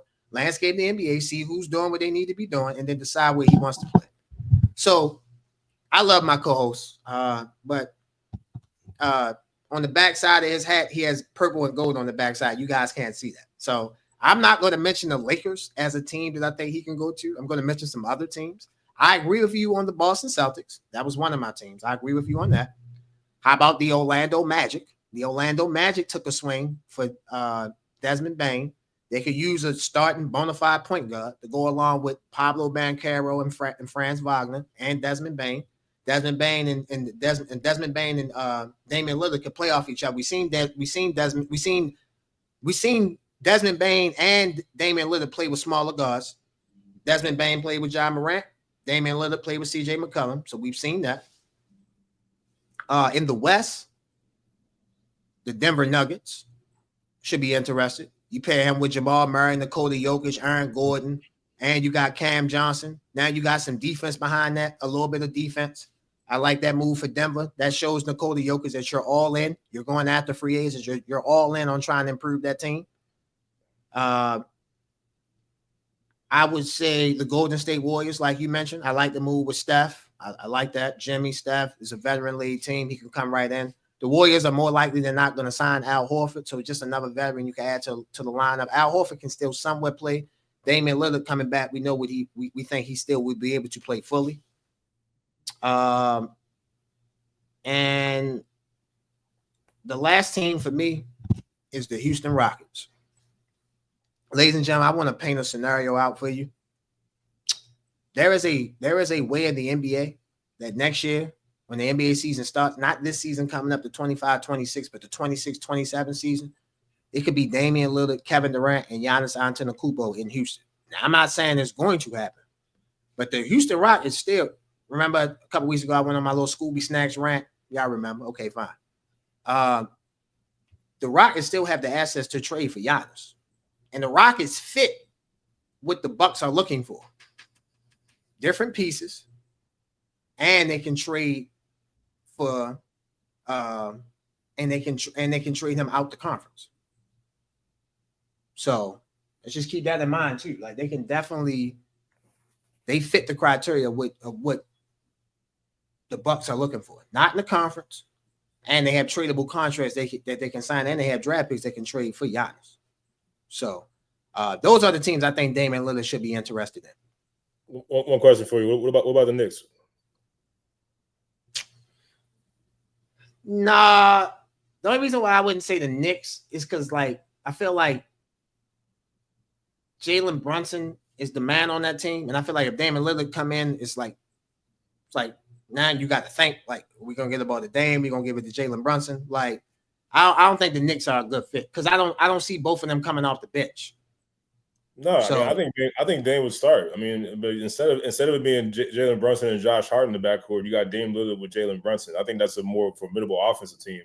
I think at times the Knicks struggled, especially when Brunson he had an off night or he just wasn't he wasn't on for the night or he was injured or something like that. I know they got Karl-Anthony Towns there, but I just feel like the Knicks were missing like one more offensive piece to kind of make them really that team in the Eastern Conference. Yeah, I feel like Dame could definitely do that for them. Yeah, I mean, it's not a bad idea. It's definitely not. I mean, Damian Lillard can help almost any team. We mentioned teams that even the Lakers. I don't think he's going there, but he can definitely help the Lakers out. I understand that. I got to push back. I got to push back on Denver. I'm with you with Denver. I just feel like go ahead. Talk to me about the Nuggets. Yeah, I look at how their offenses ran. It's a lot of Jokic pick and roll with Jamal Murray. I feel like that's their bread and butter. That's kind of what makes them Denver. I'm not saying that Dame Lillard will be a bad addition or a minus. Like Damian Lillard's not going to be a minus. I just think you take the ball out of Jamal Murray's hands, and he's at his best playing pick and roll with Nikola Jokic. Spreading out the floor, having a spot with guys like Cam Johnson, and now you get Bruce Brown back, who's able to cut with the ball. Damian Lillard's not going to be cutting off balls for layups and everything like Bruce Brown will. He's not going to defend like Bruce Brown will. So I think now if Bruce Brown wasn't there, I'd be with you. But I think getting that guy back, that particular guy with this team for what he meant with them with their championship year run and everything, how he fits with their offense with Jokic, I just feel like Damian Lillard might cause a little bit of disruption there. Now, maybe good coaching that can change, but my first thought with that is that I think Damian Lillard would kind of disrupt a little bit of what Denver's got going on, especially with Jamal Murray. I totally vehemently 100% disagree with that. You started off your soliloquy by saying that Damian Lillard can shoot. He rivals the range of Steph Curry. Those are your exact words. So if you can rival the range of Steph Curry, You can still play pick and roll with Jamal Murray. Damian Lillard sometimes can be that guy in the corner. What that's going to do is that's going to free up the lane that's going to free up Jamal Murray even more because you're not going to leave Damian Lillard. So now that person is sticking. I've never seen Dame be a spot shooter. That's what I'm saying. Yeah, but well, he's going to have to make adjustments in his career. He can't have the ball. He tore his Achilles. He can't have the ball all the time now. He's not Jason Tatum. Jason Tatum going to come back and reascend his role as the number one star in the Celtics. Damian Lillard is an older player. So now he's going to have to come in and fit a certain role. You found me? So for me, I just think Dame is going to have to be at some point in time. He's not going to have to be a consistent stand in the corner and just shoot guy, but he's going to have to be able to make those knock down those shots. He doesn't have to. I put it like this: Damian Lillard, in my opinion, can no longer be your number one or number two option and you're trying to win the championship. He could be your number three option. He could be a number four option. The reason why you like him with the Celtics. So if he went to the Celtics, what would he be? He would be the number three option. He'd be behind Jaylen Brown, Jason Tatum. He would go to the Lakers. He would be the number three option behind Luka and LeBron. Right now, currently speaking on what the Lakers have. You mentioned the Warriors. He would be the number, you could say two, but I'll make a case he'll be the number three option behind Steph, Jimmy, and then Damian Lillard coming back from the injury. I think people that look at Dame for what he was. He was a hell of a player. He's still a hell of a player. But he can't be that same guy coming back from a torn Achilles. That's just not going to work. So he's going to have to work on which I don't even think he has to work on it. He's just going to have to develop more being a catch and shoot guy at some point in time in his career. I just think with the Nuggets, you have the best player. I know Shai Gilgeous won the championship. I still think the best player in the NBA is Nikola Jokic. You have the best player in the league. You have a guard that can take pressure off you. Why would you not want to go to that situation? We've seen. I picked the Nuggets to lose in the first round to the Clippers. They won. So David Adelman, he's shown he can coach. He beat Ty Lue in the first round. You feel me? Like it ain't like he don't know what he's doing. He beat him in the first round. So his team beat his team in the first round, and he made coaching adjustments in the first round. You feel me? So and took OKC to 7 games. No one took OKC to 7 games. Not Minnesota. Not Memphis. Not Minnesota, and Minnesota and Memphis didn't. Indiana did, and Denver did. You feel me? So you take OKC to 7 games, you're a pretty good team. I think Denver can add Damian Lillard at some point in time. He can obviously go through his surgery, get stuff right. I like that move to Denver, man. I think he can work with them. I think he can work with Jamal Murray and Nikola Jokic. And they improved their defense. They went out and got Bruce Brown. They went out and got Cam Johnson. Cam Johnson is a better defender than Michael Porter Jr. Now you're not going to have that many defensive liabilities on the court. They went out and got Valanciunas. Hopefully Valanciunas doesn't sign to an overseas team. I think he's going to stay with the Nuggets. But if he's a defensive center, I want to say all-around center because he's not the best center, but he can do offense and defense. He can spare Nikola Jokic. That was a problem last year. They didn't have nobody to spare. They had old-ass DeAndre Jordan. God bless you, DeAndre. Hope to have you on the show one day. But I think even you would admit I'm a little bit past my prime. I think he would even admit that currently right now at the stage of his career. So they went out, got a backup big man. They went out, got Bruce Brown. They went out, got Cam Johnson. They went out, got Tim Hardaway. That's defenders to go along with shooting and what they had. You add Damian Lillard to that, I think the Denver Nuggets could be in the NBA Finals next year. They're currently tied for second best odds in the West, like tied with the Houston Rockets and obviously my whole OKC. So those are good points. I gotta say I agree with you. So again, you have the Lakers, you have the Warriors, and you have the Celtics. I have the Houston Rockets, the Denver Nuggets, and I'll throw out another surprise team. Not surprised, but shout out to Mark Spears. He said this: the Minnesota Timberwolves. You put Dame to go with Julius Randle, You put Dame to go with Anthony Edwards, Julius Randle, and Naz Reid. That's not a bad situation. Not a bad situation. I can go with that because you got instead of Mike Conley, you got Damian Lillard. I can roll with that. I can. And like I said, and like you said, you got Mike Conley who's getting up there in age. Damian Lillard can slide right in, and they still got the two young boys, Shannon and Dillingham, on the bench. So them guys can learn from Dame. You in practice around everything, you get osmosis. And Mike Conley's still there. So yeah, I didn't mention Minnesota before, but I like Minnesota. I think Minnesota should be added in there, but Minnesota, Denver, Houston, Golden State out of the West, and in the East for me, Boston and Orlando. I think that would be good situations for Damian Lillard. Ladies and gentlemen, we're going to take a quick break. You're watching Highly Opinionated. We will be right back. Ladies and gentlemen, this episode of Highly Opinionated is brought to you by Edibly Airy. Enjoy the heightened experience of THC edibles in a whole new way. At Edibly Airy, our freeze-dry edibles available in 100 milligram, 200 milligram, 300 milligram, 400 milligram will give you the buzz you crave with a flavor you won't forget. Available in 3 different flavors: watermelon sunset, tropical fruit, and very berry. To place orders, please visit the website at ediblyairy.com. While you're there at ediblyairy.com, use a promotion code. You guys see the promotion code on the screen. $ Highly Airy, $. Again, $ Highly Airy, $ for 20% off your first purchase. Follow us on IG at Edibly Airy for new product releases and monthly hookups. Must be 21 and over to purchase. Edibly Airy, the best freeze-dry edibles out. Go shop. What's up, guys? Welcome back to Dill's Bangin Breakdowns. And this Saturday night, we do have a good card coming live from the Bridgestone Arena in Nashville. I am a big Derek Lewis fan, and I'm a big Taliesin Teixeira fan. Both those guys in the heavyweight division are crazy, and that is the main event. And I know Derek Lewis knows and Teixeira knows that that's going to be a banger as it is. Whole card is pretty much stacked from the bottom to top for this fight night. I guess they don't give Nashville too many fights, so let me give you a couple to make up for the previous not coming back to town. Starting it off, women's strawweight, Fatima Klein versus Melissa Martinez, 2 unranked women, but women's strawweight, they do throw down. I know these girls are fast. They're weighing $115. I'd be scared to fight them myself. I know it's USA versus Mexico. Of course, we're going to go USA. Fatima, I believe she is on. Let's see this record of hers. All right, yeah, she is coming off of a win. So she is in the win column. She's only got 3 wins in the UFC, 2 by knockout, but she's in the win column, so good for her. Next fight in, Mitch Ramirez versus Mike Davis. 2 unranked fighters again, lightweight bout.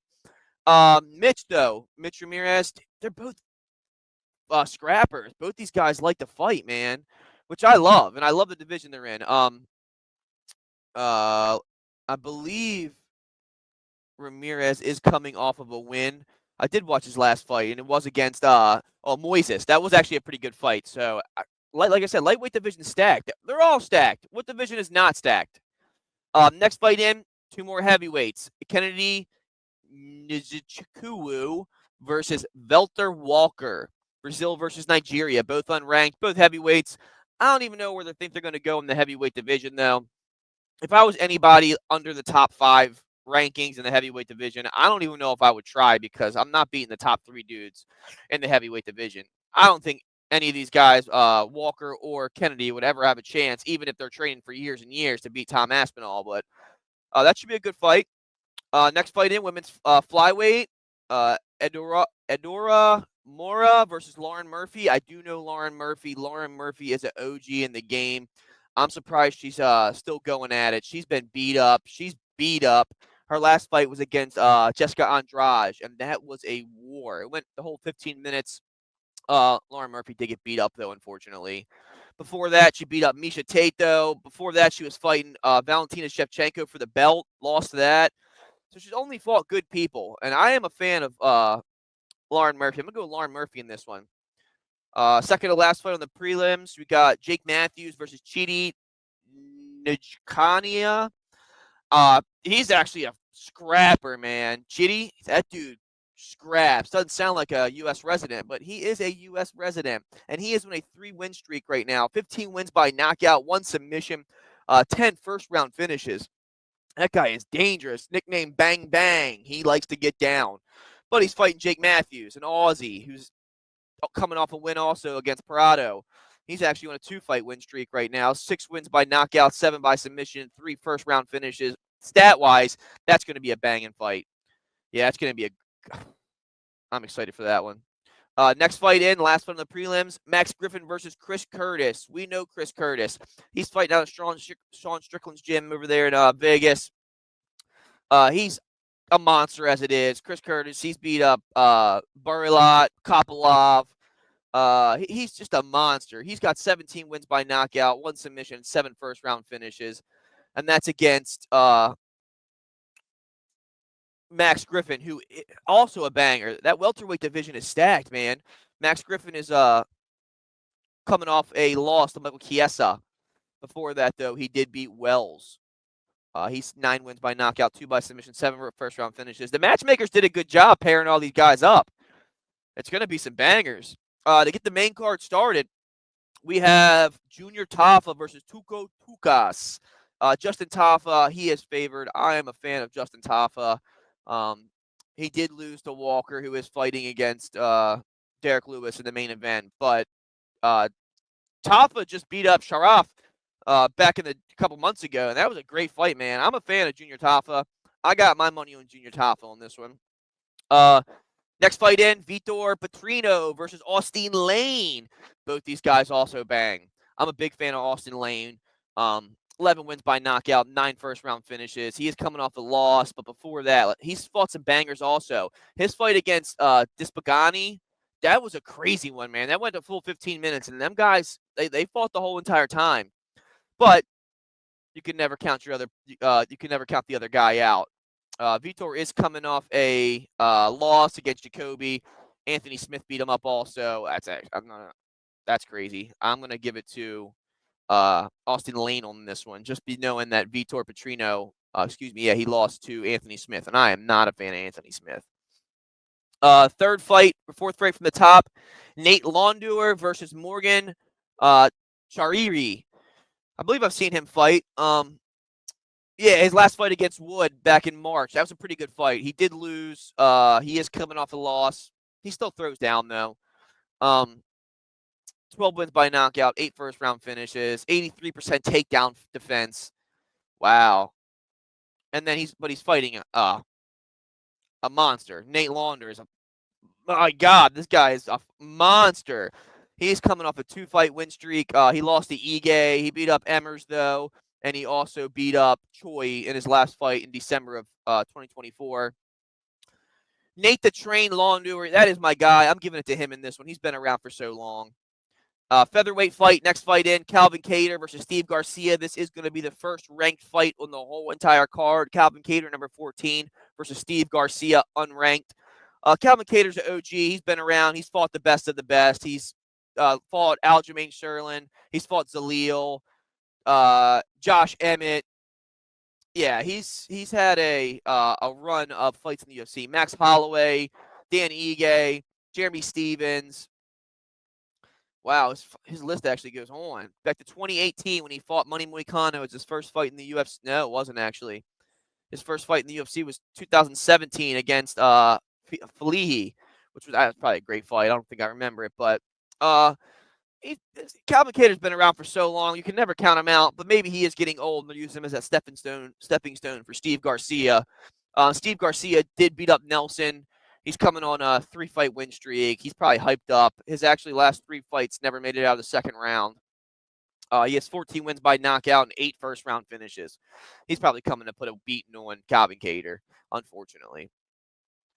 Co-main event, Stephen Wonderboy Thompson versus Gabriel Bonfim. This is going to be a good one. Stephen Thompson did lose his last fight against Joaquin Buckley. He lost before that to Shavkat Rakhmonov.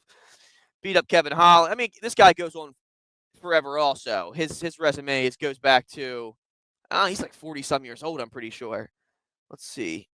How long does this go back? Jeez. Stephen Thompson's first fight in the UFC was 2012, 13 years ago. Wow. And his resume is up there, man. He has Anthony Pettis, Darren Till, Jorge Masvidal, Tyrone Woodley again. Wow. Belal Muhammad, Stephen Thompson. Wow. 8 wins by knockout, 1 submission, 1 first-round finish. He is not known for finishing people. Stephen Thompson is not known for submission. He's a karate expert. He'll pick you apart on the outside. He'll probably go to the decision, unless Gabriel, who is on a 3 wins by knockout, 8 first-round finishes. He is coming off a big win off of Williams. Submission against Williams. Chaos. Well, that was a great fight, actually. that happened right before the second round ended. Even though Wonderboy Thompson is a grappling expert, I'd say, with his karate and just how lanky he is. I know he practices jiu-jitsu. He does wrestling. This is going to be a tough one for him. I'm going to give it to Gabriel, unfortunately, because he's coming in wrestling, I bet. Main event, Derek Lewis, Teixeira Teixeira. What do we say about Derek Lewis? He's had his ups. He's had his downs. He's beat people up. He's got beat up. His resume goes back. Let's see when Derek Lewis's first fight in the UFC was. He's got to be getting up there also. He's probably 30-some years old, almost 40, I'd say. First fight in the UFC is going to be July 6, 2014. So we're going to 11 years later, and he's still fighting. He's fought the best of the best. Tybura, Hunt, Francis Ngannou, Volkov, Cormier, Junior Dos Santos. Yeah, dude, he's fought Curtis Blaze, Cyril Gane, Tai Tuivasa, Pavlovich, Spivak, DeLima, Alameda. Jeez. Thankfully, Derek Lewis did win his last fight in a KO 50 seconds into the third round. So that should give him his momentum going. He got beat up before that a couple Novembers ago against Almeida, and that didn't look good for him. And Derek Lewis never gives up. He's going to give you 5 minutes and nothing but pure fury or trying to beat on you. But Teixeira Teixeira, I'm pretty scared of this guy also. 7 wins by knockout, 8 first-round finishes. He's only had 1 fight in the UFC, and that's against Junior Tafa, who's fighting on this card. He's already beat him up, so that's going to be a good fight, actually. Number 13 versus number 9, Derek Lewis, Teixeira Teixeira. I'm going to give it to Derek Lewis. I can't wait to recap this one with you guys because I am curious on this top main event, a couple top main fights. I'm curious on them. But with that being said, I cannot wait to talk to you guys next weekend about this card. I will see you next week on Bill's Bangin Breakdowns. Dylan, my God, thank you very much. Good to have you back, sir. We missed you. Ladies and gentlemen, you will be seeing Dylan in a leading role here on Highly Opinionated and for the next few weeks. Dylan, we love you, bro. Keep doing what you're doing. Thank you for staying us up to date. Thank you for keeping us up to date as we keep you up to date on other sports as you do with UFC and boxing, bro. Keep doing what you're doing. Salute to you, brother. Can't wait to see you in the next few weeks. JG, let's end the show like we mostly always do. Last week, we started the show with NBA offseason because there was just so much going on. I felt like last week I was on my Sham Charania, Adrian Wojnarowski type stuff. Every 5 seconds, it was something to break. This person signed this person signed that. I will say the funniest moment last week, so we were doing the show live. I think you guys saw it. Jaren Jackson got that deal. So me and John both saw that Jaren Jackson deal. And that look on John's face, he was like, man, damn, I should still be out there hooping, man. They just giving money out. Jaren Jackson, you're a hell of a player. But they just giving money out here to any and everybody. So, yeah, man. I'm sitting here like, what is my life right now? Trust me, bro. You're not the only one. I feel the same way. Hey, yo, how you look at the players is how I look at the media members.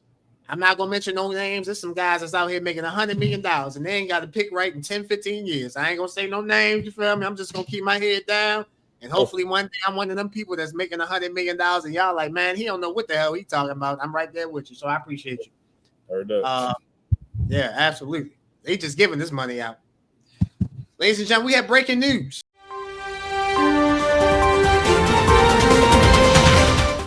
The Orlando Magic and star forward Pablo Banchero have agreed to a 5-year maximum rookie contract extension that could reach $287 million. Mike Miller of Live Sports Management tells ESPN deal includes a player option, the first for a rookie max since 2021, Trae Young and Luka Doncic. Shout out to the great Sham Charania for reporting that from ESPN. Your thoughts on Pablo Banchero re-ing up with the Orlando Magic? Yeah, Pablo Banchero, I think he deserved this after his rookie season. You know, if anything, they waited too long to give it to him. The Orlando Magic have had a history of losing great players, especially in the front court to other teams, and not inking long-term extensions. We can go back to Shaq, Penny Hardaway, Tracy McGrady, whatever you want to call it. This is a guy that is on his way. Dwight Howard as well. Thank you for that. Pablo Banchero is a cornerstone of this franchise. He has a chance to be the franchise's greatest player ever. In my opinion, I think he's that good. I think he has that kind of skill set. They just got to get this. They got to get these pieces. They got to get these pieces around. They took a good step in trading for Desmond Bane. You know, a guy that can really shoot the ball and stretch the floor for them, give more space to Paolo Banchero and Franz Wagner. But the Orlando Magic are doing the right thing. They're getting this extension done early with Paolo Banchero, keeping them around for the long haul.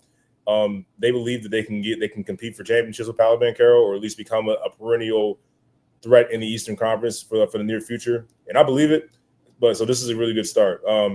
Got to see more from Franz Wagner. Got to see more from Jonathan Isaac. Got to see more from this backcourt of Orlando. I think that's the main thing that I think has been holding Orlando back a little bit.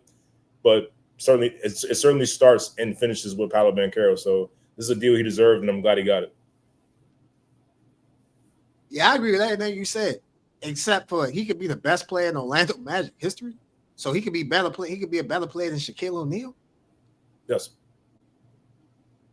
I didn't say you do know Shaquille O'Neal led the Magic to the finals. I know they got swept. They did not win the championship.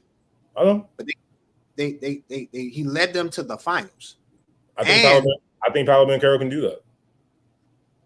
Wow. I think he's got the skill set, and with the right pieces, he can do exactly what Shaq did. I will say this. I disagree with you, but I think the one benefit that you have is Shaq only played there 4 years. That's so. So he's he's already going to be there longer than Shaq. So he's already there. Yeah, he's already there. He's going to break every record if he hasn't already that Shaq and C-Mac have had. He's going to shatter that. Or the one step he has to do is he's got to win. He's got to get to the finals like Shaq and Penny did. And I would say right now he's behind Shaq and Dwight.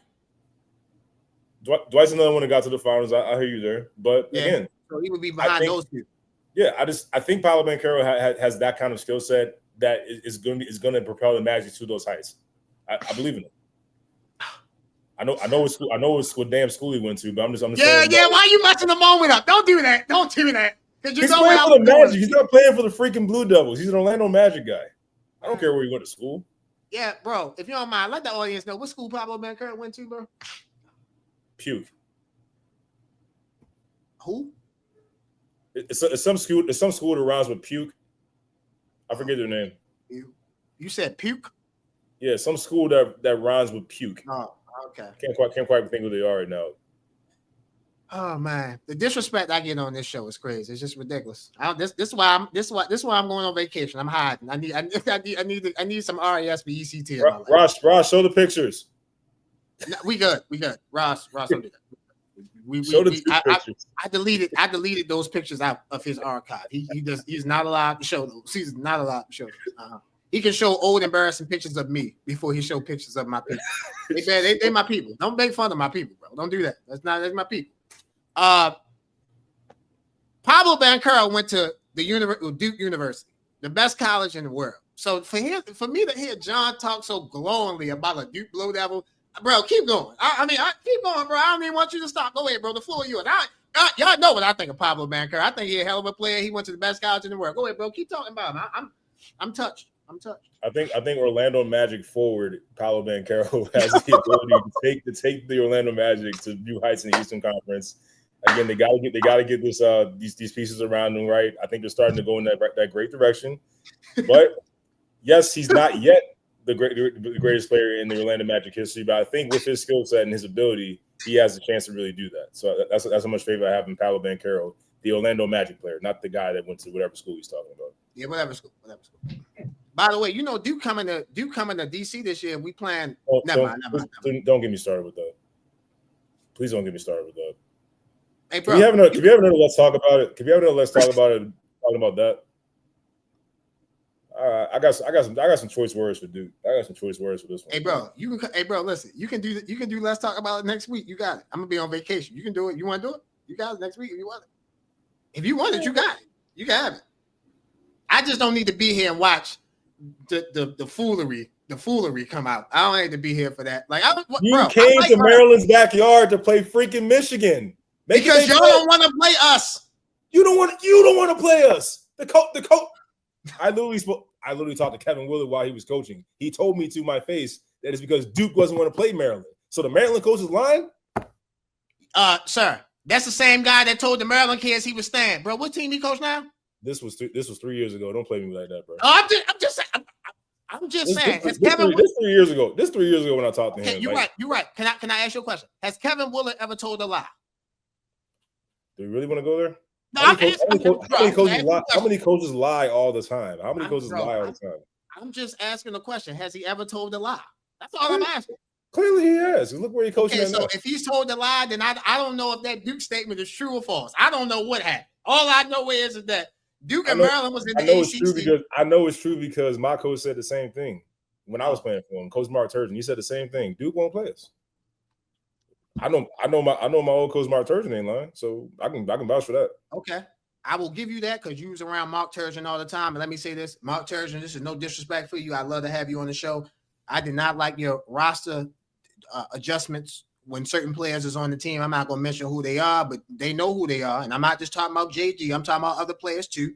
So that's fine, but whatever. If you want to come on the show, you can defend that. We can defend that. We can have that respectfully. Mark Turgeon, you are a college Division I basketball coach.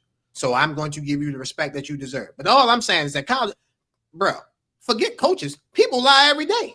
Kids lie every day. Adults lie every day. People lie every day. White, black, green, red, gray, straight, whoever. Gay, straight, whoever. All I'm saying is that Kevin Willard, I thought Kevin Willard said he wanted to be the coach of Maryland for the rest of his life. Now he's coaching in Pennsylvania at Villanova University. All I'm saying is that again, bro. Fine. If your coach said that, that's fine. Listen, you know what? Hey, man, maybe we'll play you on the NCAA tournament. You never know. But anyway, back to Pablo Banchero. You're right, bro. You're 100% right.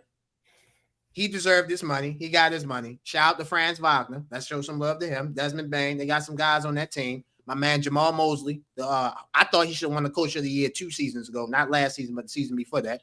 He didn't win, but I thought he should have won that. Did a hell of a job. They went to a Game 7 with Cleveland in the first round. We remember, me and you was watching game. We watched Game 7 together.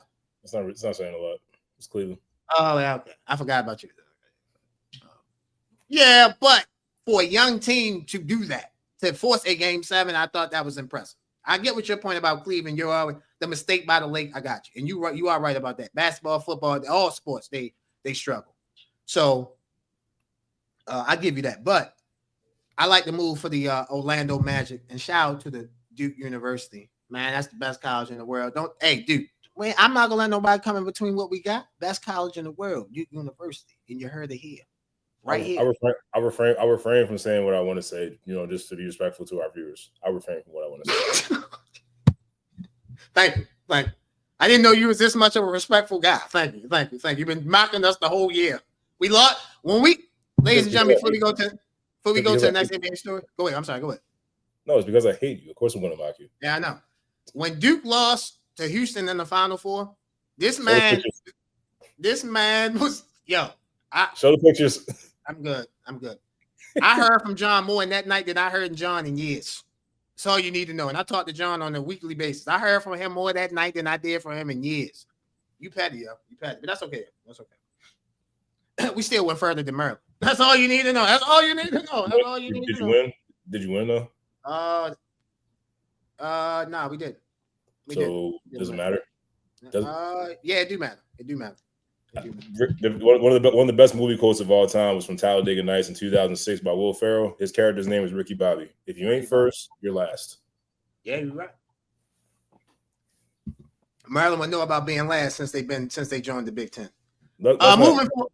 Okay, it's fine. All right, come on. All right, good. Okay. Being middle of the pack or being at the bottom, they would know something about that, right? You found me. By the way, let me say this. All joking aside, I'm gonna be honest about Maryland. I wish Maryland was in the ACC. I was having this conversation with somebody about Duke, and this is not Duke Central, so we're gonna get back to the NBA in a second. But I was having this conversation with somebody about Duke. You know what hurt them last year? We didn't play nobody in the ACC. If Maryland was in the ACC, they would have obviously been the second best team. They were better than any team we played all year during the ACC. Maybe the ACC needs to step its game up like the Big Ten did. How about that? The ACC doesn't have CBS and NBC and Fox supplying the money like how the Big Ten does. You're going to tell me the TV is why the Big Ten was better. Yeah, because the Big Ten was trying to maximize their TV windows. Just hear me out. They're trying to max. I'm doing football, so I'm not doing basketball. But you can do the same thing with basketball. They're trying to maximize the 12 o'clock window. That's why you see Big Noon on Fox. They're maximizing the 3:30 window. That's why the SEC. That's why CBS took the SEC off and went and signed the Big Ten. And then they're trying to maximize the 7:30 window with NBC with Saturday Night Football. So you have 3 different time slots where you can see premier Big Ten schools at. In the ACC, you don't have it. What's that got to do with the talent? What's that got to do with recruiting? So, yes, the ACC has took a step back, but it's because teams that should be in the ACC are not. For example, bro, we have SMU in the ACC. SMU is not an Atlantic Coast Conference school. They're not. I'm just being honest. California is not an ACC. Bro, they're on the West Coast. There's nothing Atlantic about the Pacific Ocean. The Pacific Ocean is on the West Coast. The Atlantic Ocean is on this coast, on the East Coast. There's nothing Atlantic. There's nothing Atlantic about the Pacific Ocean. Bro, me and you are trying to move to the West Coast. You feel me? We're not trying to stay on the Atlantic. We're trying to move to the Pacific. You feel me? So that's why they call it the Pacific time zone. That's why they call this the Eastern time zone. You feel me? So again, all I'm saying is that, like, yeah, like, bro, them teams that's in the ACC are not ACC schools. We had to buy them schools because we lost schools. That's fair. Yeah. So yeah, I crap with you about Maryland, but I really could have used Maryland last year. Trust me. Like, really. I don't care. We lost you, bro. We could have lost to Maryland at Maryland. I don't care. But it would have got us right for the tournament. Bro, we didn't play anybody. We didn't play anybody during the tournament. I just feel like you're going out of your way to not. That's my only knock, is I feel like you're going out of your way to not play Maryland. Like Duke women's basketball came to College Park and played Maryland. They did. What's up? This is all just a bunch of pettiness about like how it's not about Duke being above anybody. It's like, I think Mike Krzyzewski still has his imprints on the program, as he obviously always should. He's the greatest college basketball coach of all time. But let it go. I agree with that. Let it go, bro. It's happened. It's been 10 years. Let it go. I will say this. Me taking my biases out, you are right. Like, I tell people all the time, you got to let stuff go. I tell myself, like, bro, just because people didn't believe in you yesterday doesn't mean they can't change their mind, believe in you today. So you are right. You got to let things go. But for me, with Duke, y'all was our second biggest rival. So it's hard to just be like, oh, we're going to let that go. Right behind North Carolina, it was y'all. No disrespect to Wake Forest, no disrespect to NC State.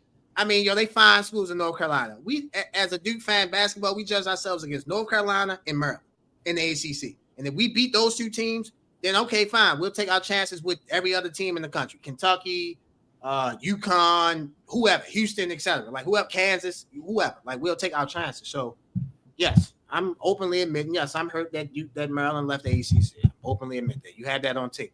So, you got that. Moving back to the NBA, another breaking news story. It's been a trade in the NBA. The Clippers, Jazz, and Heat have had a trade. Norman Powell is going to the Miami Heat. Kevin Love, Kyle Anderson, and a 2027 Clippers second-round pick is going to the Utah Jazz. And John Collins is going from Utah to the Clippers. What do you think about that 3-team trade? Man, Miami absolutely finessed the hell out of this trade. Like, They somehow were able to get rid of Kyle Anderson and Kevin Love and turn into Norman Powell. Wow. I mean, we saw what Norman Powell can be with the Clippers. He's gonna be a starter. I think he's really gonna be able to take off, offensively for Miami. This is a great fit, I think, for him. And for the Clippers, I think this is good that you get John Collins. You got more athletic on your front line. You have another lob threat out there for James Harden to throw to in the pick and roll. And then for Utah, I see what Utah's doing. They're like really starting. They're playing the long game. They're trying to really like build through the draft. I like what they have in Kyle Filipowski, Walker Kessler, Lauri Markkanen, and now you join that with Ace Bailey, and now Walter Clayton Jr. out of Florida. I think Utah is very slowly starting to build this team back up to. They're not ready yet, but I think eventually they'll grow into a playoff team within the next 2 or 3 years. I see them, but I feel like Miami made out the best in this trade by adding a Norman Powell to a Tyler Hero, Andrew Wiggins, and Bam Adebayo. It's with a Miami team that still believes they can compete in the East. Now, how well they can do that remains to be seen. They lost Duncan Robinson in free agency, so that obviously hurts them from a shooting perspective. But to gain Norman Powell means giving another offensive punch to a team that desperately needs it. Yeah, I like to trade for all three teams. Let me start with Utah. We understand what Utah is doing. They have to suck to build back up. We understand that. Kevin Love will not be on the Utah Jazz this season. They're going to buy him out. He has 1 year left, $4 million. They're going to buy him out with that. I would be surprised if Kyle Anderson is still on that team. They might package him with some picks to get rid of him. Utah Jazz are going to a full rebuild mode, full youth movement. Ace Bailey, their first round pick. They had 2 first round picks. Ace Bailey, like you mentioned, Walter Clayton Jr., like you mentioned. Kyle Flipikowski, Laurie Marketing, Bryce Sensabaugh was there last year, the rookie that came from Ohio State. They're expecting good things from him. They traded Colin Sexton away, so they're in a youth movement. They're trying to build their team up, like you said, through the draft and hidden gems. So we understand what Utah is doing. For the Miami Heat, like you said, to trade away Kevin Love and Kyle Anderson to get Norman Powell, yeah, that's a steal. As most of you guys know, you guys often remind me, I picked the Clippers to win the championship this past season. So I watched Norman Powell play. There you go again. I watched Norman Powell play a lot this year. He's a hell of a player. Now I will say when Kawhi Leonard came back and started to be Kawhi Leonard, Norman Powell's obviously production started to decrease. So I get the move for the Clippers because they looking at it like if Kawhi can be Kawhi, then Norman Powell really can't be Norman Powell. So I understand that. Speaking for Miami, they need somebody like Norman Powell. Whereas though that can take pressure off Bam Adebayo and Tyler Hero. Norman Powell can definitely do that. He's gritty, hard-nosed. He'll fight. He can make open jump shots. He'll play defense. So he's perfect for the Miami Heat culture. And for the Clippers, I like the move with John Collins. John Collins can shoot threes. He can post up, lob threat, athletic, young, to go along with James Harden in the backcourt. The Clippers are, we both know this, the Clippers are interested in Chris Paul and obviously interested in Bradley Beal. If Bradley Beal was bought out by the Phoenix Suns. So if they can sign one, if not both of those guys to go with John Collins, I like the move for that. So I think all three teams win in this trade. I like the move for all three teams. All three teams understand where they are and where they're trying to go. So I like the move a lot for all three teams. I think all three teams got what they wanted out this trade: financial relief, players who can play, contract relief. The Clippers will be a big free agent destination, I think, in 2026, 2027. That free, even next year, the year after in that free agency class. So everybody understood the assignment, and I feel like everybody got at worst a A- to a B+. Like I feel like everybody got what they wanted out this trade. Next, we're going to move on to your Los Angeles Lakers. They signed DeAndre Ayton. DeAndre Ayton was waived by the Portland Trail Blazers, and the Lakers signed DeAndre Ayton. I like the move for DeAndre Ayton to the Lakers. They needed a big. They re-signed Jackson Hayes as well. So Jackson Hayes to be the backup big, but DeAndre Ayton to be the starting big. DeAndre Ayton caught a lot of oops from Chris Paul, caught a lot of oops from Devin Booker in Phoenix. So I think he can do the same thing with Luka Doncic. The question about DeAndre Ayton is his defensive tenacity, his heart on defense. Can he do that? So obviously that question will have to be answered. But on the offensive end, I like him joining the Lakers. Now, with him joining the Lakers, do I think this made the Lakers a contender? Absolutely not. They haven't done anything this offseason to really improve the roster. They've improved at center, but they haven't improved the bench or anything like that. So if the Lakers make the playoffs, I think they'll be a first round exit. But currently speaking, right now, they make improvements with the team. Obviously, I would adapt that and adjust that. But I like DeAndre Ayton. I like his live connection with Luka, but we got to see is he going to be locked in on the defensive end. And if he is, then yeah, the Lakers can get the best out of him. He signed a 2-year deal, but it's really a 1-year deal with a player option at the second year. So DeAndre Ayton is a Los Angeles Lakers. Your thoughts on that? I unfortunately have to agree with you on this move, not necessarily moving the needle that much for the Lakers to be a contender in the West. Yes, they needed a center. I thought they missed out. Well, they missed out on Mark Williams, when he was on his way to Phoenix. That was a big they were targeting earlier in the season before the Luka Doncic trade, and especially now. Well, you lost out on that. Your options, the free agent market for centers right now did not really impress me at all. We were looking at older players like an Al Horford, a Brook Lopez, guys like that. Serviceable, yes, but are they the type that are going to move the needle? No, they're not like a guy you're going to depend on night in and night out to start at center for you. Jackson Hayes is a very good backup center, so the Lakers signed him back to do that role as a backup center with DeAndre Ayton. You hit it on the head. it's not about Deandre Ayton's skill. He was a former number 1 overall pick. You know, there were comparisons being drawn to Karl Malone as far as his offensive game. He can play. It's just, are you going to play hard? Are you going to be consistent on the defensive side of the ball where they need you the most?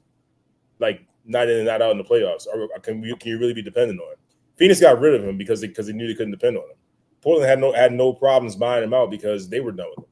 So now they're starting to be like this rep that's kind of following Ayton. Like, yeah, you're good, you're skilled, but as a big, you're not committed. Now, I think JJ Redick, being the coach that he is, I think LeBron being the presence that he is, will hopefully put some positivity into Deandre Ayton to play harder on the defensive side of the ball. That remains to be seen. But I can't sit here as a Lakers fan and then say that this move is a move that helps the Lakers get better. Because, yeah, you're right. They did not get all that better in the offseason.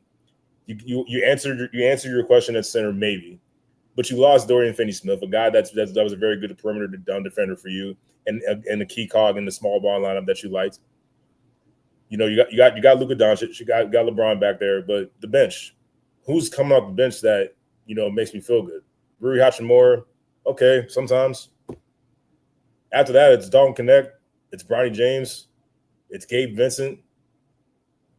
I can't sit there with a straight face and say, like, that's a bench that I'm confident in that's going to, like, you know, start moving the needle. Now, crazy things can happen, sure. You know, the offseason isn't quite finished yet. But by and large, when I'm looking at this offseason, I don't know what the Lakers have done to convince me that they've gotten better. I don't know if they convinced LeBron James to think that they've gotten better, a guy that is watching what the Lakers are doing in the offseason very closely. Now, all these rumors about LeBron getting traded, I don't think he's going anywhere. Is it interesting to talk about with the trade? Sure. But he's not going anywhere. And quite frankly, any team that trades for him is stupid. He's one of the greatest of all time. You cannot mortgage your future for a 40-year-old dude that, even though he's good, he might be there for another year, maybe 2. So you're sacrificing, and I've said this on the show before, you're sacrificing 5 years, potentially 10, to go for maybe a shot at a championship with a 40-year-old guy that happens to be one of the best of all time. Okay, that's just not smart.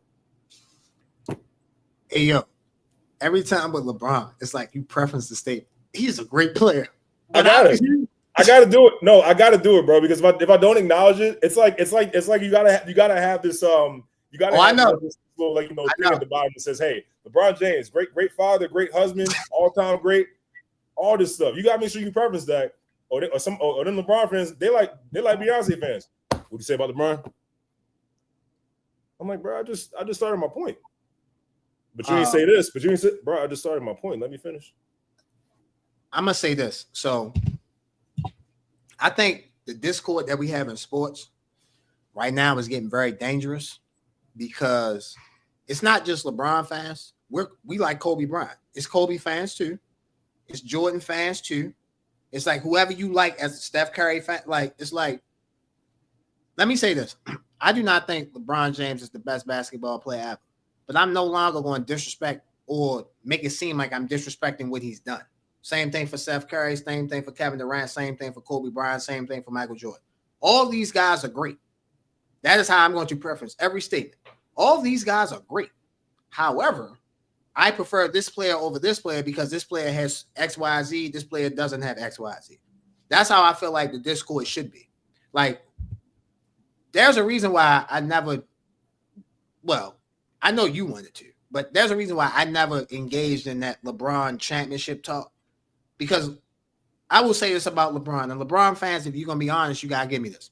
He's very shrewd with the media. He knows how to use the media. And when you say, LeBron knows if he breathes the wrong way, that's going to be a story on ESPN tomorrow. LeBron, he breathed the wrong way on this podcast. Is everything okay?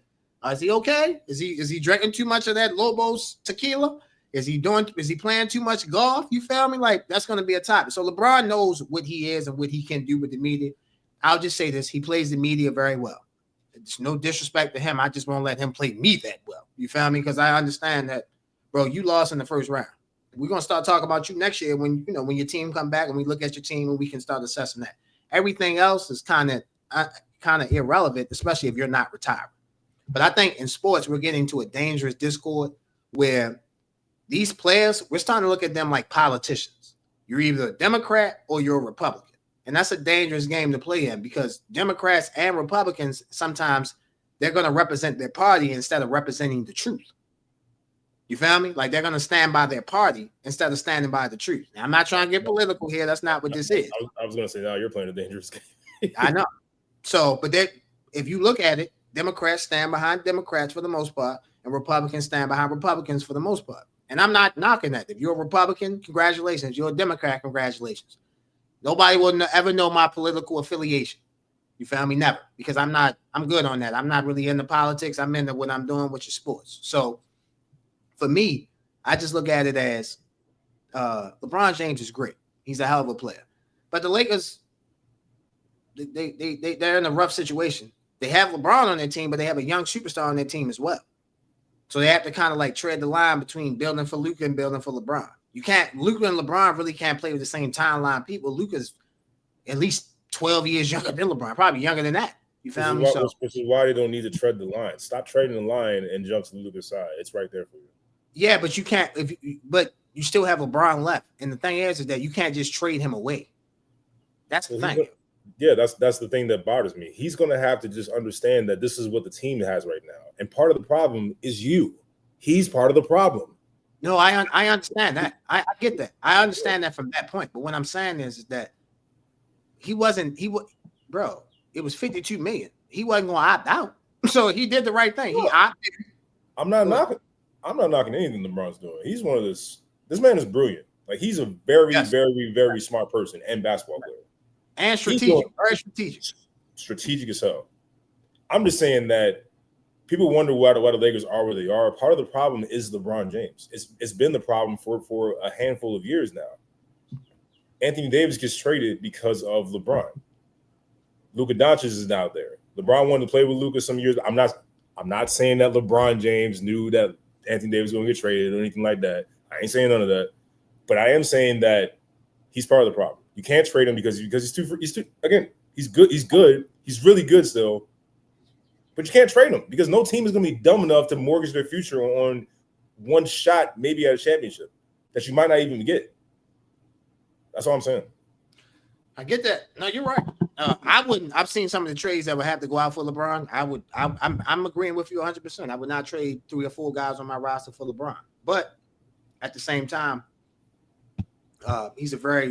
he knows how to play the game. You found me? So he deserves credit for that. He's a hell of a player. He deserves credit for that. But I never bought into him being traded because teams will have to trade 4 or 5 guys. They're not doing that. You can't do that. He's not worth 4 or 5 guys at this time. And that's okay. Everybody gets older. Kareem Abdul-Jabbar got older. Magic Johnson got older. Larry Bird got older. Kobe Bryant, Michael Jordan got older. Kobe Bryant got older. Shaq got older. All these guys got older. So, and they might not have the production that LeBron has now or Steph Curry or Kevin Durant has, but you get older. So you can't do the same things that you did before. Our last NBA topic, the New York Knicks finally have a head coach. The head coach name is Mike Brown, former Sacramento Kings coach, Lakers coach, Cavaliers coach.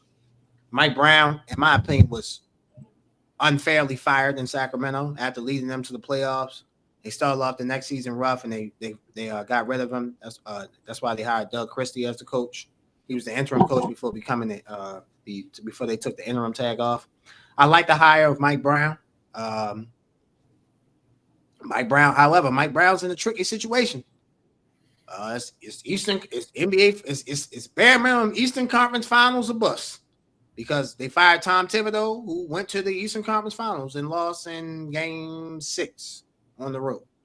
So Mike Brown has to get this team to the Eastern Conference Finals. I don't think they'll fire him after the first year, but if he doesn't get to the Eastern Conference Finals, then the media will start saying, bro, why did you fire Tom Thibodeau for a guy that didn't do as much as Tom Thibodeau did? So I like Mike Brown. I like the pieces that he has. I like the Knicks offseason.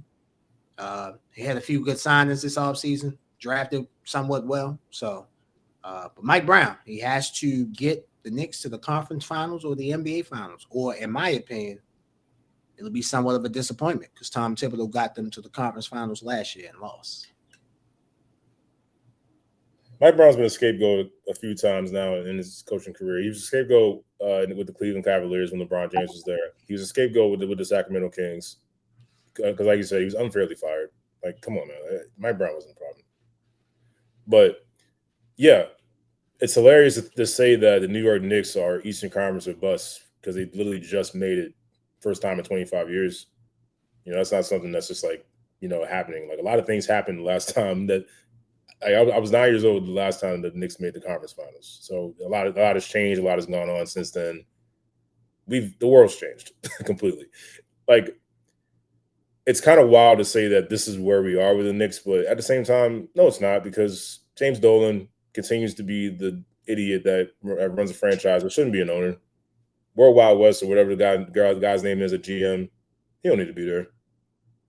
Y'all fired Tom Thibodeau, who finally made y'all relevant briefly, and you fired him without any real explanation to the media, to the fans, to anyone.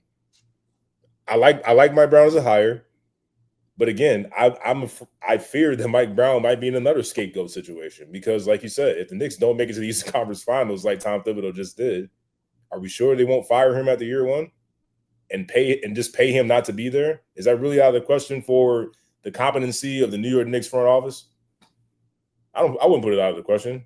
If Mike Brown, let's say Mike Brown goes to Game 7 of the Eastern Conference semifinals against, like, I don't know, the Cleveland Cavaliers, and the Cavs actually win in Game 7. Do they fire Mike Brown? I would worry about that. I actually would worry for Mike Brown if the Knicks don't start off well, or the Knicks don't get back to the East Conference Finals, because it is poorly ran. It's a job that you would think is an attractive job. It's New York. It's the Knicks.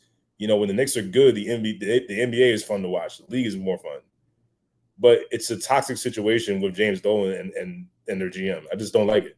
I hope Mike Brown is successful. I think it's a really good hire.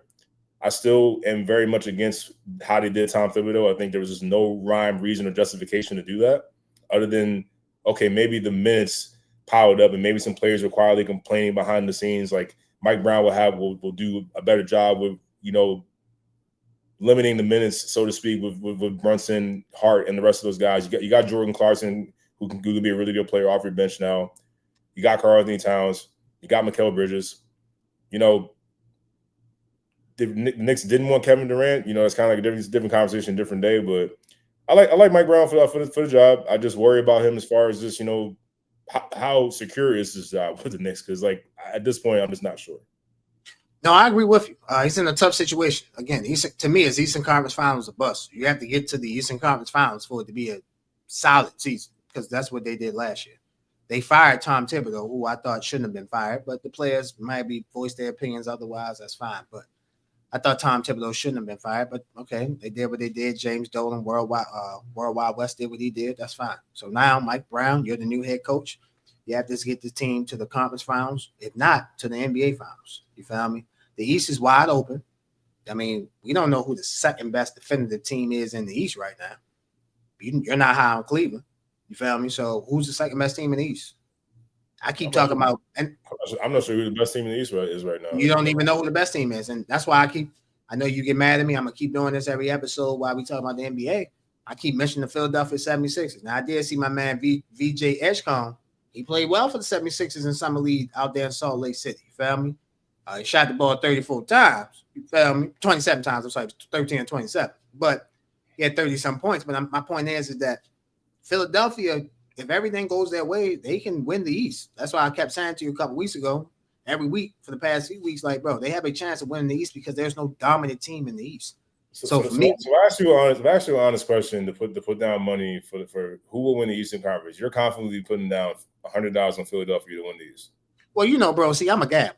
So I might put down $50 or $100 on somebody who I might not necessarily think they're going to win, but I look at the odds, right? So yep. I'm going to say this. Out of all the teams that are not in the top, yes, Philadelphia, they're not in the top 6. Yes, I think out of all the teams that's not in the top 6, Philadelphia can win the East. Hell yeah. I definitely think they can. I do, because at some point in time, Joel Embiid is going to play. Paul George is going to play. They have to earn their money. Like Tommy Frank. Huh? How long would they play? I don't listen. I can't answer that. If I knew all that, I have a crystal ball. I don't got that. But what I do have is the intuition and the thought process that they will play. And if they play, you got a number 3 pick, young guy. They already got some pieces on that team. They didn't make the playoffs last year because of health. They're gonna make the playoffs. And then once you make the playoffs, you have the best player in the series if he's if he can play, which is Joel Embiid. So I'm not saying Philadelphia is winning the East right now. I'm not saying that. But out of all the teams that's not in the top, the Pistons had better odds than the Sixers. If the Pistons and the Sixers played in a 7-game series, I like the Sixers. Okay. You feel me? So that's my point. Like, I just think that they're vastly underrated because people are already going in like, oh man, he gonna get hurt. Okay, and I get it, I understand. But at some point in time, the pendulum has to swing. It's just like the NFL. Last year, we look at think about this: the Washington Commanders. They won a lot of one-score games. You do know next year, you do know this season coming up in the NFL, that in the NFL, that pendulum probably will swing the other way. They won't be as dominant as they were in one-score games. They won a game off of Hail Mary last season. They won a game off Jalen Hurts getting hurt. The Eagles was kicking their ass until Jalen Hurts got hurt, and then they came back on Kenny Pickett. So my point is that you feel me? Like the pendulum usually swings the opposite direction the following year. So, like I said, I like Mike Brown. I think it's a good situation for not good situation for the Knicks. It's a tough situation for him. It's a good situation for the Knicks, but it's a tough situation for him. He has to get to the conference finals, if not the NBA finals, for it to be a successful season for the Knicks. And again, with the East being down, no Tyrese Halliburton, Damian Lillard will be more likely than not. Well, Damian Lillard right now is a free agent, so he's out of the conference. Tyrese Halliburton is hurt. Damian Lillard is hurt. Jason Tatum tore his Achilles, so the East is wide open. That's why you see Orlando making the moves that they're doing. Cleveland brought back the same team mostly. The Knicks brought back the same team mostly. So that's why guys are, doing what they're doing to try to be in prime position in the Eastern Conference. Ladies and gentlemen, before we get up out of here on episode 45 of Highly Opinionated, we just wanted to let you guys know that we are going on vacation, so we'll be gone. We will return back in August. Dylan and Ross will handle the duties of Highly Opinionated while we're on vacation. I want to thank you guys for making this the best sports show out.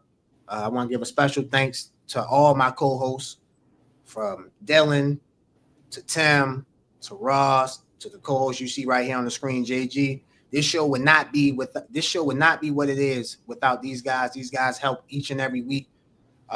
Even Tim, you don't see Tim on the screen now, but he helps every week in some aspect, in some part of the show. So I love these guys. These guys help make the show what it is. But I'm going on vacation, and I feel like I deserve a vacation, bro. Is that okay? That's cool with me, man. Shit, I need a vacation too. I don't go on vacation no more, so I definitely need one. Yeah, well, bro, listen. I don't know. Well, listen. You don't have to do this show until August, so you found me. You can do whatever you want to do for that time, bro. I just again thank all four of the co-hosts that I have: Dylan, Tim, Ross, JG. You guys are the best. So for one last time until we come back in August, for the best producing athlete in the game, Ross, for the best co-host in the game, JG, I'm merely Josh.